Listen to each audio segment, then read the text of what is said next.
কি চমৎকার মরিচের জাত! বিদেশে এভাবেই মরিচ চাষ হয় এবং এভাবে ফলন হয়। এটা বিদেশি একটা জাত। আমাদের দেশে এখনো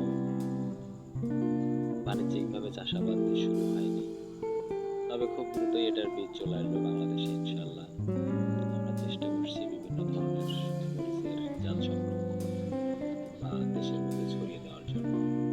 সবাইকে অসংখ্য ধন্যবাদ ভিডিওটি দেখার জন্য। সাদা হলে ভালো? আরে না,